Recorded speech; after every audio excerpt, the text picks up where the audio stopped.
In 1878, in the Montana Territory, Colton Briggs found himself as a member of a group that had been formed to capture and execute Walter McAllister, the brother of the notorious bandit, Robert McAllister. Walter, knowing the danger he was in, told his son to leave and spare himself the sight of his father's suffering during the hanging. As Robert McAllister and his accomplices tried to disrupt the public execution, chaos erupted among the different factions involved. In the midst of the chaos, Colton Briggs skillfully aimed his weapon and shot Robert McAllister and his men, while two horsemen quickly took down Walter McAllister. Walter McAllister pointed his gun at Colton's back, but without hesitation, Colton fought back and swiftly eliminated him, leaving behind a young James Walter who witnessed the events. After 2 decades, Colton has undergone a significant transformation. Influenced by his wife Ruth, he has evolved into an upstanding and virtuous individual. Engaged in the merchant trade, he now operates a reputable general store and tends to a small farm. Together, Colton and Ruth have a 12-year-old daughter named Brooke. Ruth requests Colton to accompany Brooke to school. However, to Colton's dismay, he discovers that Brooke is rebellious and unruly. Moreover, he notices that she exhibits emotional detachment and struggles to conform to societal norms, reminiscent of his own past. As they arrive at the school, they find it closed, prompting Colton to bring his daughter to his merchant shop. During his absence, a man enters the store with intentions to steal. Fortunately, Brooke catches him in the act and manages to return the stolen item. Meanwhile, back at Colton's farm, 4 men arrive, led by a man named James McAllister. They inquire about any man present in the house and proceed to terrorize Ruth. Despite her attempts to escape, they eventually capture her.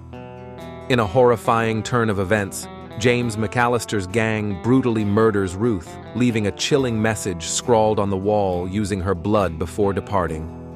Upon their return home, Colton and Brooke were met by Franklin Jarrett, the U.S. Marshal, who had been diligently tracking the notorious McAllister gang.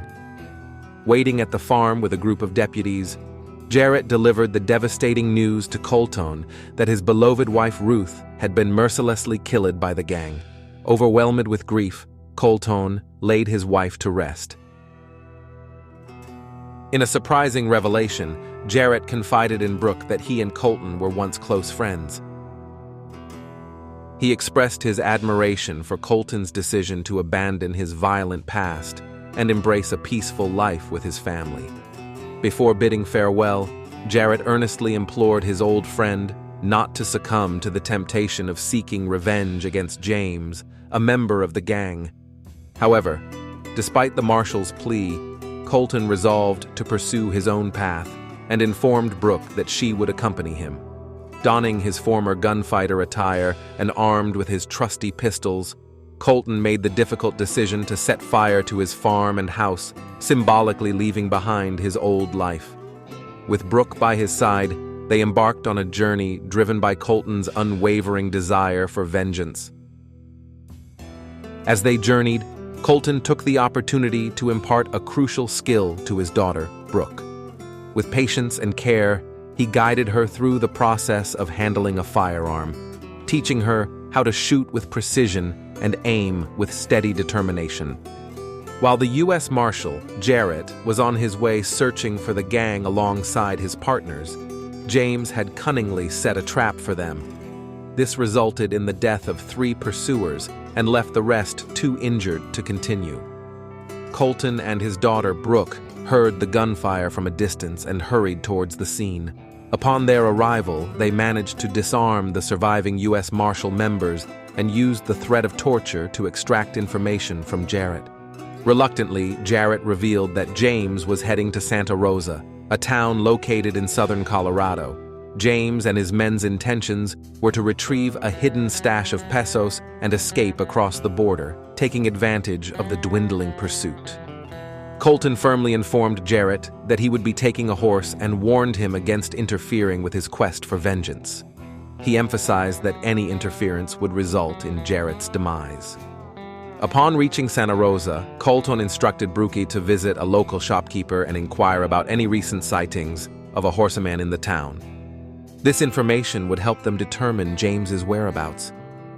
Meanwhile, Colton positions himself just outside of the town, patiently waiting for Brooke's return. Unbeknownst to her, James had spotted her and captured her as she tried to escape from a bar. Aware of the potential for further ambushes, Colton decided to prolong his wait before entering the town. Utilizing his expertise and quick thinking, he managed to eliminate 5 members of the McAllister gang.